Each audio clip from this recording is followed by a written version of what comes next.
Chapter 26 Repercussions. New Swabia. Seconds after Captain Kopf had replied, "Yes, it appears to look like a bell of some sort."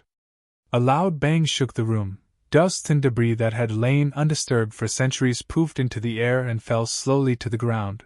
By the time the air had cleared, the barely visible image of the bell had disappeared. The group of men gathered around the radio set looked at each other, desperate to understand what they had just seen. At the same time, Frederick ran back from the larger tunnel. "Captain, come now, it's working!"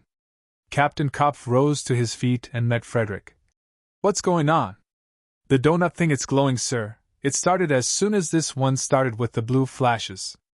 "And what is it doing now?" asked Captain Kopf. Not knowing how to explain it, Frederick simply grabbed his captain's sleeve and pulled him as he turned and started to return. When they entered the larger tunnel, the donut thing was clearly doing something.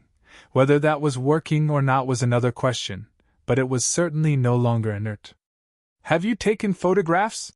asked Captain Kopf. "Aye, Captain." "Well, get them processed and sent back to Dr. Marlberg as soon as you can. He'll want to see them." "Aye, Captain." Lake Torn Trask. 4 hours after the event, Heinrich entered Dr. Marlberg's office, in his hands a stack of images from New Swabia. Stopping before his superior's desk, Heinrich reached out his hand, offering its contents. "Doctor, I think you should see these." Dr. Marlberg took them and quickly reviewed their contents. "This is amazing, Heinrich. Do you know what this means?" "Yes, sir. The fusion reactor in New Swabia is still capable of functioning." Dr. Marlberg picked out a single image and passed it back to his two eyes. "Precisely. And what do you think that looks like?"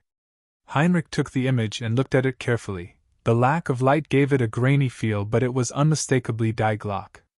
Dr. Marlberg spoke before his jaw had a chance to return to a position whereby speech would be possible.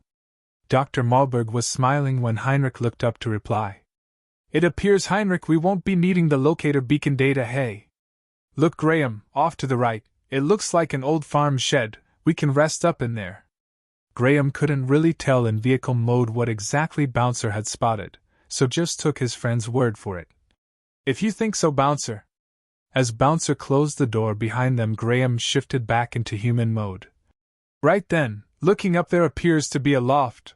I reckon we can both get up there, and even if someone comes in, they probably won't see us. Until we know the lay of the land, I would rather we stay ahead of any trouble."